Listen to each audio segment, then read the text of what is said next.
આજના સમયમાં સ્માર્ટફોન દરેકના હાથમાં છે અને લોકો પોતાની મોટાભાગની માહિતી જરૂરિયાતો મોબાઈલ દ્વારા જ પૂર્ણ કરે છે.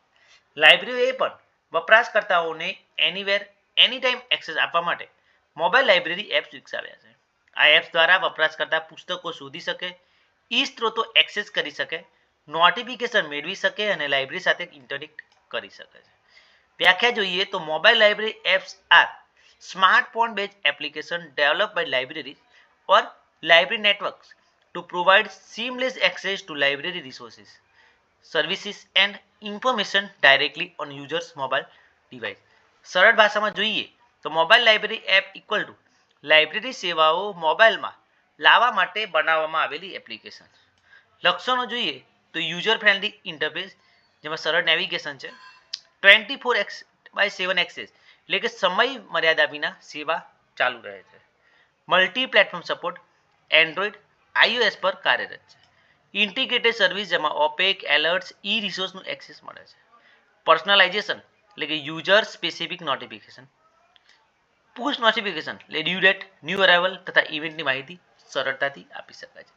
મોબાઈલ લાઇબ્રેરી એપ દ્વારા આપવામાં આવતી સેવાઓ જોઈએ તો ઓપેક એક્સેસ જેમાં વપરાશકર્તા મોબાઈલથી લાઇબ્રેરી કલેક્શન શોધી શકે છે, ઈ રિસોર્સ એક્સેસ ઈ બુક્સ ઈ જર્નલ્સ ડેટાબેઝનું એક્સેસ મળે છે, સર્ક્યુલેશન સર્વિસ જેમાં બુક રિન્યુઅલ, રિઝર્વેશન તથા ડ્યુ ડેટનું રિમાઇન્ડર આપી શકે છે, રેફરન્સ સર્વિસ તો આસ્ક લાઇબ્રેરિયન જે ચેટ તથા વોટ્સએપ મારફતે, કરંટ અવેરનેસ સર્વિસ અને એસડીઆઈ એલર્ટ્સ જેમાં નવા પુસ્તકો, જર્નલ્સ, થીસીસ વિશે સૂચનાઓ આપી શકાય છે, ઇવેન્ટ ઇન્ફોર્મેશન એટલે કે લાઇબ્રેરી વર્કશોપ, ટ્રેનિંગ, લેક્ચર અંગેની માહિતી અપાય છે, document delivery service PDF articles, reports તથા થીસીસની નકલ મોકલવી, કમ્યુનિટી ઇન્ફોર્મેશન સર્વિસ એટલે કે સરકારી યોજનાઓ, આરોગ્ય માહિતી તથા રોજગાર માહિતી એલર્ટ આપવું. પ્રખ્યાત લાઇબ્રેરી એપ્સ ભારતમાં જોઈએ તો એનડીએલઆઈ એટલે કે નેશનલ ડિજિટલ લાઇબ્રેરી ઓફ ઇન્ડિયાની application, DELNET mobile app, implement app જેમાં શોધગંગા, શોધગંગોત્રીનું એક્સેસ, એમપીટીએલ અને સ્વયં એપ મૂક્સ અને વિડીયો લેક્ચર માટે. આંતરરાષ્ટ્રીય સ્તરે જોઈએ તો WorldCat mobile app, OCLC senior catalogue છે, લિબી બાય ઓવરટાઇપ જેમાં ઈ બુક્સ અને ઓડિયો બુક્સ મળી રહે છે, જેસ્ટોર મોબાઈલ જેમાં રિસર્ચ આર્ટિકલ મળી રહે છે, Elsevier ScienceDirect app e journals માટે, એપ્સકો મોબાઈલ એપ ડેટાબેઝના એક્સેસ માટે.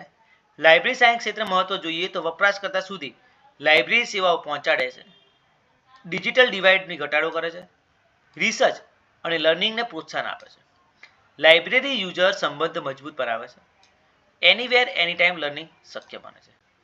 ફાયદા જોઈએ તો વપરાશકર્તા માટે મૈત્રીપૂર્ણ છે, ઝડપથી માહિતી પ્રાપ્ત થાય છે, સમયની બચત થાય છે, સંશોધન અને શિક્ષણને પ્રોત્સાહન મળે છે, લાઇબ્રેરીની પ્રતિષ્ઠા વધે છે.